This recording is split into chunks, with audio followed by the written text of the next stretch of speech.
এভাবেই গুনে গুনে একটি আজব নারিকেল গাছের শাখার হিসেব করছে গার্লস স্কুলের কোমলমতি শিক্ষার্থীরা। যেই নারিকেল গাছের শাখা একটি বা দুটি নয়, গুনে গুনে 7টি। যখন আমার বড় বোনরা স্কুলে পড়তো তখন ওরা একদিন বলছিল আমাকে যে আমাদের স্কুলে একটা ডাব গাছ আছে যেটা 3-4টা ডাল আছে, অনেকগুলো ডাল আছে। তো আমি ভাবছিলাম যে ওরা আমার সাথে মজা করতেছে। তখন আমি যখন 2023 সালে এই বিদ্যালয়ে চান্স পাইলাম, এসে দেখি যে সত্যি এই বিদ্যালয়ে এরকম একটা ডাব গাছ আছে। সাধারণত একটি নারিকেল গাছ মানেই একটি কাণ্ড, একটি মাথা, কিন্তু এবার দেখা মিলেছে এমন এক বিস্ময়কর নারিকেল গাছের যার রয়েছে 7টি শাখা। 2024 সালে যখন এই স্কুলে ভর্তি হই এবং আমিও নিজে এসে দেখি যে আমাদের এই স্কুলে কি রয়েছে, একটি ডাব গাছ। এই ডাব গাছটির 6-7টা শাখা প্রশাখা আছে।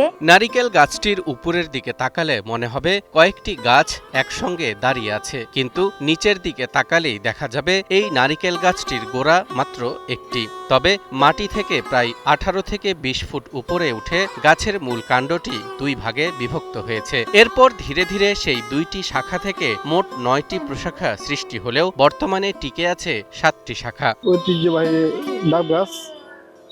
আমি তখন ছিল একটি গাছে, তখন 4টা ডাল ছিল। এখন এই আস্তে আস্তে এটা এখন 7টা হয়েছে।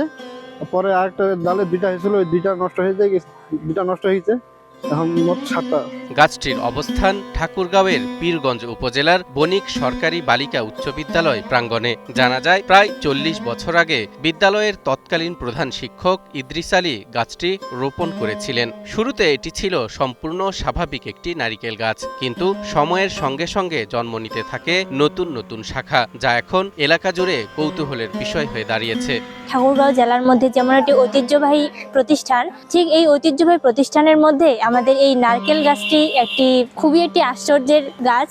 আমি অনেকদিন ধরে পীরগঞ্জে পড়াশোনা করছি, কিন্তু আমি জানতাম না যে আমাদের এই পীরগঞ্জের মধ্যে একটি অলৌকিক জিনিস আছে, তাও আবার আমাদের এত কাছাকাছি। বর্তমানে প্রায় প্রতিদিনই দূর দূরান্ত থেকে অনেক দর্শনার্থী আজব এই গাছটিকে এক নজর দেখতে ছুটে আসেন। অনেক মানুষ করে নিয়ে যায়, ছবি তুলে নিয়ে যায় দূর দূরান্ত। রংপুর থাকে আমাদের একটা স্যার ছিল, এখান থেকেই নিয়ে গেছে তুলে। পঞ্চগড়ে আসে, পঞ্চগড় থাকে অনেক মানুষ আসে, তখন এখানে তুলে নিয়ে গেছে। আমাদের উঠে দাঁড়াতে হবে। সকল অন্যায়ের বিরুদ্ধে রুখে দাঁড়ানোর এনার্জি পার্টনার। স্থানীয়দের কাছে এটি প্রকৃতির এক বিরল রহস্য, আবার অনেকের বিশ্বাস এটি মহান আল্লাহর কুদরতের এক অনন্য নিদর্শন। তাই বিরল এই গাছটির সংরক্ষণে বিশেষ উদ্যোগ নেওয়া দরকার বলে মনে করছেন তারা। একটি ডাব গাছ থেকে এই যে অলৌকিক একটা ঘটনা, আর এই যে আল্লাহর কুদরত, আসলে আল্লাহর মহিমা, এই কুদরত সহজে চোখে পড়ে না। তো সেটা হলো আমার এই পীরগঞ্জ উপজেলা গার্লস স্কুলের মধ্যে যে গাছটি আপনারা দেখলেন, এটা প্রায় 40 বছর বয়স। এখনো ডাব এখানে হচ্ছে, ডাব এখান থেকে পারে, কিন্তু অযত্ন অবহেলার কারণে আজকে আপনারা হয়তো দেখছেন, দেখলে বুঝতে পারবেন না। এ বিষয়ে দৃষ্টি আকর্ষণ করা হলে স্কুলটির ভারপ্রাপ্ত প্রধান শিক্ষক মোহাম্মদ নূর ইসলাম জানান, বিশেষ এই গাছটির রক্ষণাবেক্ষণে প্রয়োজনীয় ব্যবস্থা গ্রহণ করা হবে। এই দুর্লভ একটি গাছ, অপার সৃষ্টিকর্তার নীলা। এটা তো কারো করার কিছু নেই, এটা তো আল্লাহর সেই একটা অপরূপ নিদর্শন।